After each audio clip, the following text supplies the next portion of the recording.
Hi guys, welcome back to my channel. In my last video, I did a bunch of Disney World reopening updates, and today I am back with a few more. Now, today is Sunday, June 14th. Yes, 14th? 15th. 14th. And at this time, Disney has not yet officially released any more information about hotels or rides in terms of what is going to reopen and what will remain closed when the parks and rest of the hotels open, I guess. So to bring you up to speed, I am now talking about July 11th and moving forward. Disney said some hotels are going to remain closed. We do not know which ones yet.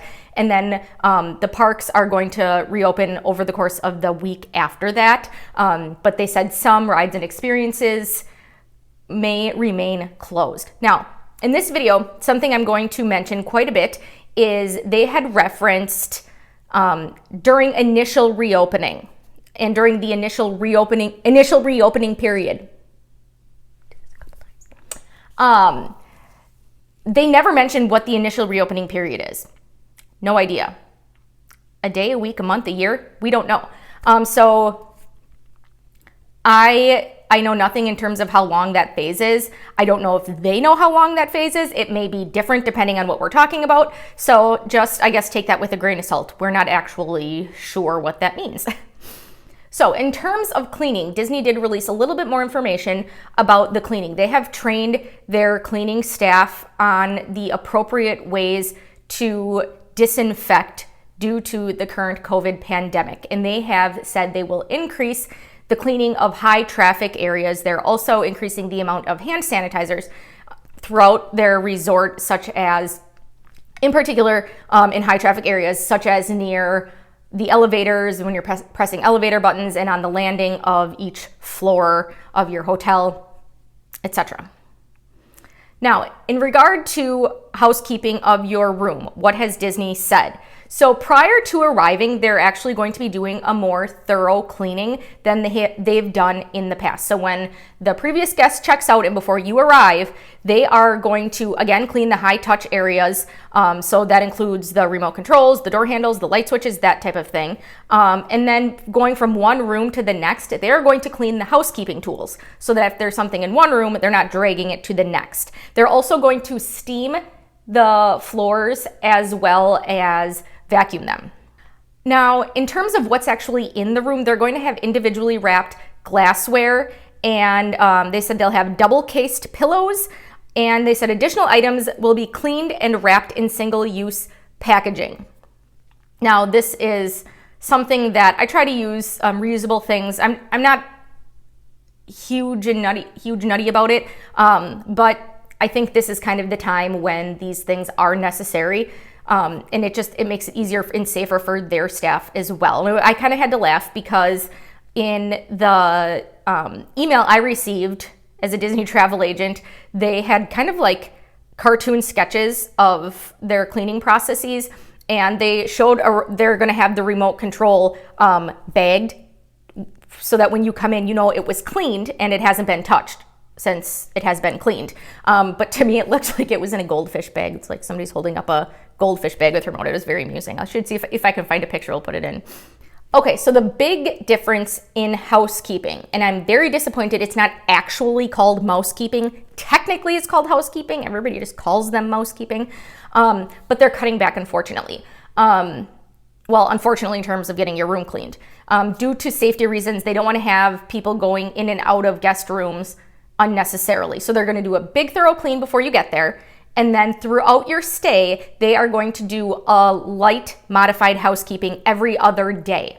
So this is only for the regular hotels. This is not for DVC. They have their own spiel for DVC, but for the regular Disney hotels, they're going to do a light cleaning every other day. And what that includes is removal of trash and used towels. They will replenish the towels in the amenities, such as the hand soap and lotion, whatever that may be. They're going to clean your vanity and counter surfaces and vacuum if needed. So I'm quite sure that if you need something, you can call and they may just request that you put your used towels outside so they don't have to come in the room or something to that effect. Or if you need more towels, I'm sure they will bring them to you, but it's not going to be scheduled every day like it was in the old world. Despite this, you have to remember that Disney does still have the right to enter your room regardless of if this is their current cleaning policy or if you have the room occupied to sign up. This is quite a change that dates back to the Las Vegas hotel shooting. Since then, a lot of hotels have made changes, basically that you cannot keep the room occupied, they used to say like do not enter or do not disturb. Now that just says room occupied. Before people would keep it up for days, and now they realize that is a potential security issue because that's what the Las Vegas shooter did, and he was storing weapons in his room. So if they need to come in your room to do a security check, they don't just barge in and break the door down, like in National Lampoon's Christmas Vacation. But they do knock. We've had this issue before where when they were trying to come in, we were trying to be in the room and like our schedules just didn't align, I guess. And then they called and they were like, hey, we need to get into your room to do a security check because we've been trying and it's kind of seemed like we were evading them almost. And we were like, oh no, come in, no problem. So then they just like walk through and then leave essentially. So point being, if they still feel they need to do this, it still has to happen regardless. Now, in terms of transportation, Disney said they will still have bus transportation between the hotels in Disney Springs and the parks. They are going to operate on reduced capacity to allow for physical distancing. They have not specified what they're going to do in terms of boat or monorail or Skyliner transportation, but we did hear that they were testing the Skyliner or running the Skyliner, I'm not sure the word, yesterday. Yesterday? Yeah, yesterday. I wonder if they were actually sanitizing the insides of all of the cars, and that's why they were running it. Maybe, but it was running yesterday. So I would imagine that they're probably going to be using it because I don't know why else they would be running it now. In terms of minivans, those will not be available again upon initial reopening. Don't know how long that lasts. And in terms of parking, it is self-park only. You will not have valet parking, again, to allow for more physical distancing, and you do not have to be in an enclosed space with somebody that is not part of your immediate travel party. Other changes at the hotels upon initial reopening. Bell services. They will still have bell services. They will still deliver your luggage, but they will not escort guests to their rooms. Club level services will be temporarily unavailable. Don't know what that means. I have a club level room scheduled for the beginning of August. Reserved. I have a club level room reserved in the beginning of August. I have heard nothing. So take that as you wish, I guess. A month and a half, I have heard nothing as far as, well, I'll get to that, but as far as what hotel, am I keeping the same room? What does services mean? Does that mean no food, no drinks, no helping with reservations? I know nothing in that regard, but that's what they said. Deliveries. If you have something that is being delivered, it will be delivered to occupied rooms only. Previously, in some cases, they would deliver things to your room even if you weren't there, and they would like set it on the bed or at like a stool at the foot of the bed, but they will only be delivering things to occupied rooms only. And I'm not sure I understand that one because you'd think for physical distancing you would want to not, but that's what they said. Laundry. No dry cleaning or valet laundry. I've never heard the term valet laundry. I guess I'm not fancy enough. They're not doing that initially. They do still have this regular self-service laundry, so gotta wash your underwear by yourself. And they also said resort airline check-in service may be temporarily unavailable. There's a lot of this because I'm like quoting directly from them and I don't really know what that means. Again, temporarily unavailable. We'll see what that means. Okay, dining. What's happening with dining? All dining plans were canceled through the rest of the year. Disney is going to a new dining system, at least temporarily. So if you have a dining plan, that will have been removed from your reservation and then you will get refunded that portion of the cost of your trip. All dining reservations were canceled as well. And I've been getting emails. They don't seem to go in any specific order by date or by restaurant. I have 2 trips planned right now and they're all gone and it's sad, but more on that in a bit. You are not currently able to make any in-park dining reservations right now. We're hoping that will reopen within the next week or 2. Disney went through and removed them all, and then Old World, you could book dining 180 days in advance, so 6 months in advance if you're staying on property.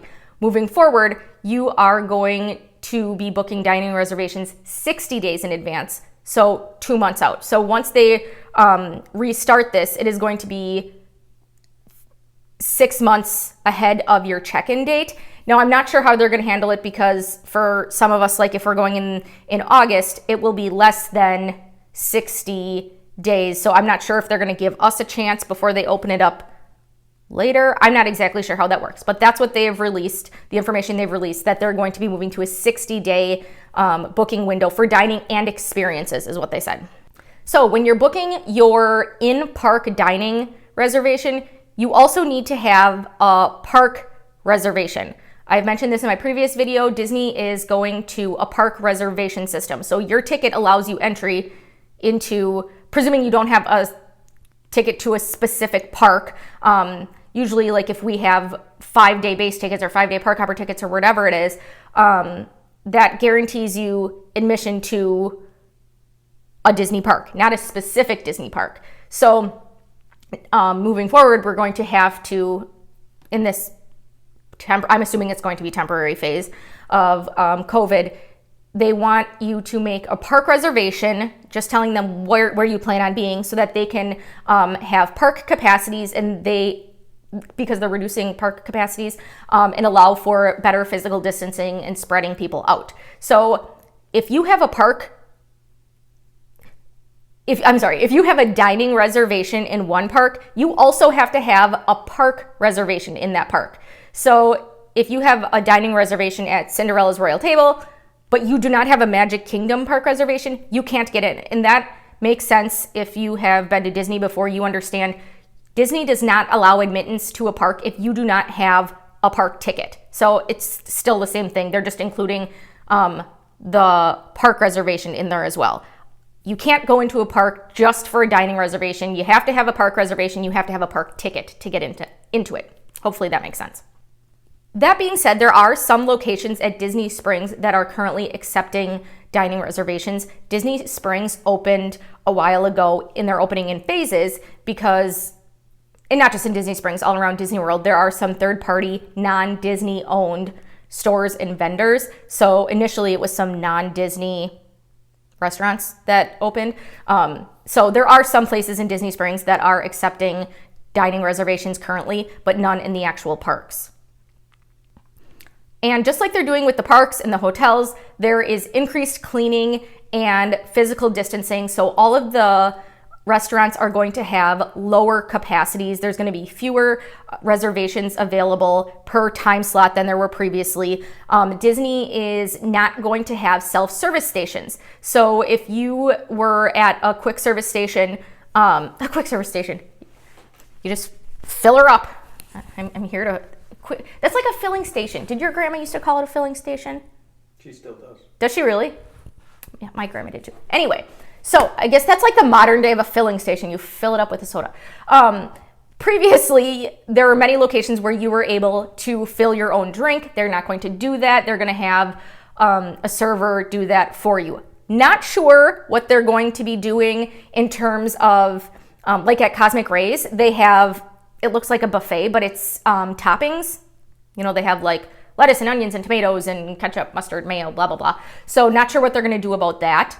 They are also reducing, they're trying to reduce the amount of contact you have with anything and anybody. So menus. Previously, when you would walk into quick service restaurants, they would hand you a menu. Now you're just going to rely on the signage. Now I'm thinking if you are visually impaired, I'm sure you can ask for a menu. but they're trying to reduce that so they're not giving them to everybody, because previously there was somebody standing there with a stack of menus, and when you were done, you'd give it back to them and then they'd give it to the next person. So they're trying to reduce that. Additionally, at table service restaurants, and I'm not clear in this, I don't think they mean they're not handing out menus at all, but they said they're going to have, like, my understanding is it's like a QR code that you can scan on your phone and look at the menu on your phone. Again, I'm sure that's not going to mean you have to look at the menu on your phone, because what if you don't have a phone or it's dead or whatever? But again, they're just giving options and ways to reduce contact, so you're not touching extra things unnecessarily. You just went and washed your hands. Do you want to touch a menu?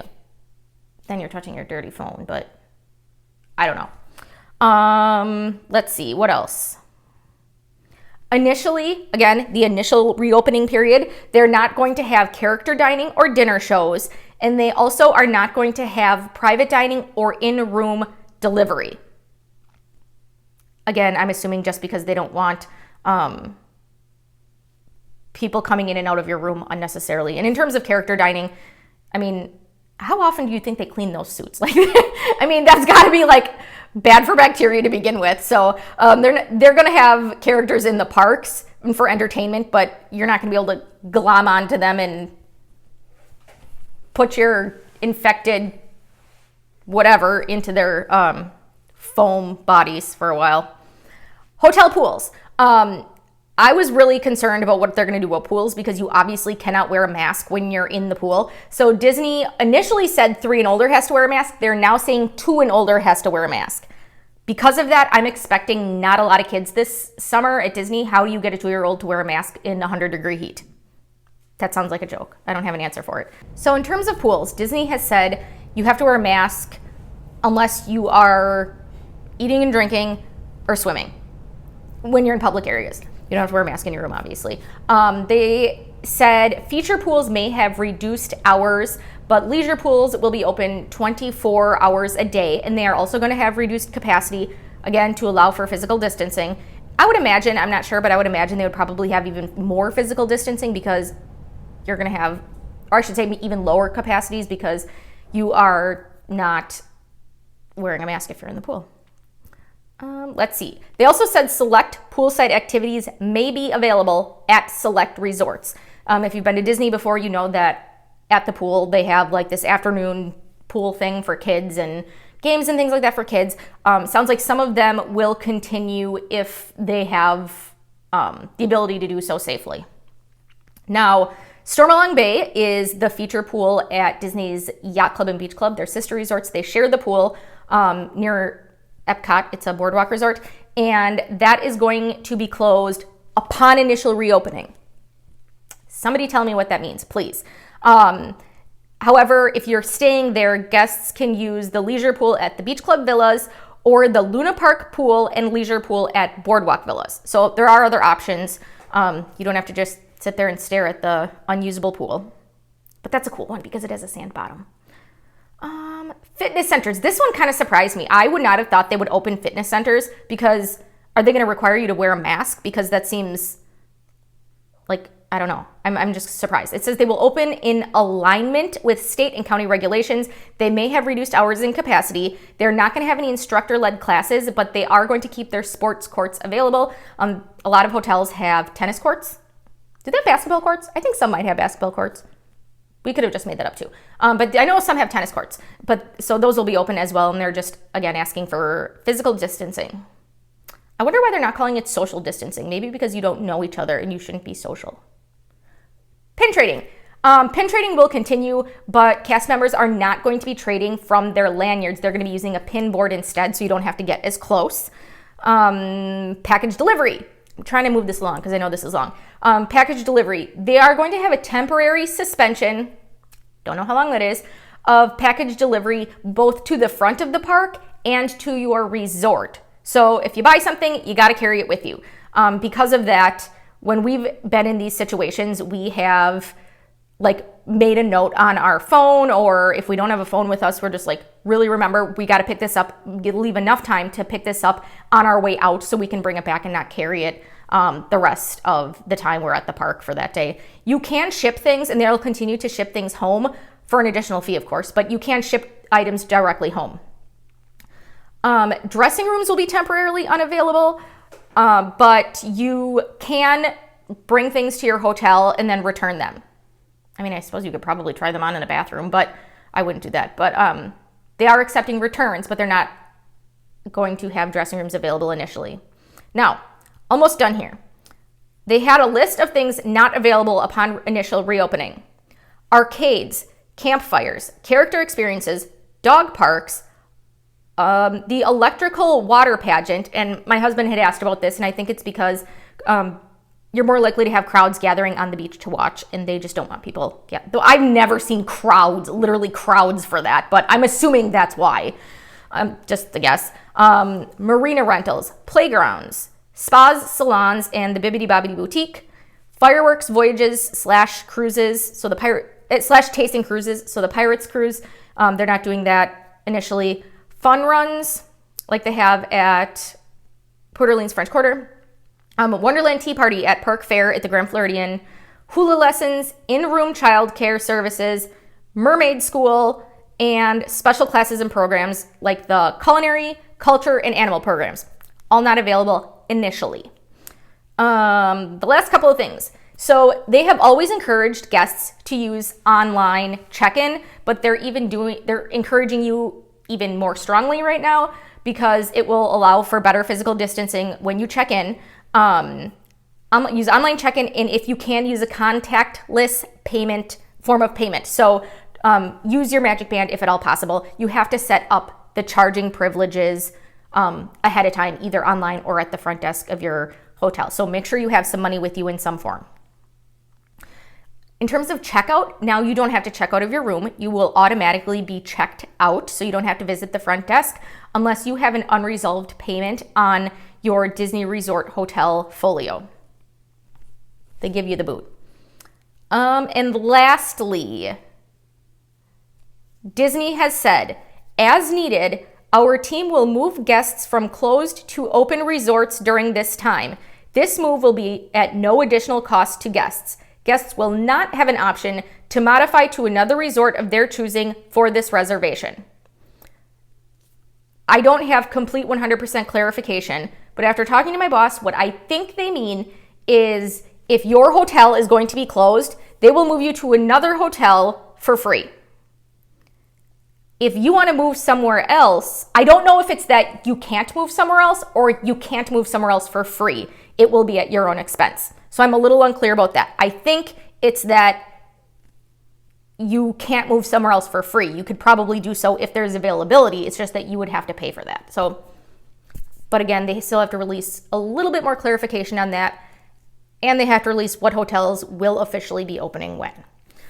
So that is all the news you can use that Disney has announced. I'm sure the second this video goes up, or like tomorrow, the next day or something, they're going to release their hotel information. But today, like I said, is Sunday, June 14th, and this is all the information that we have at this time. Thank you guys so much for watching, and I'll talk to you next time. Bye, guys.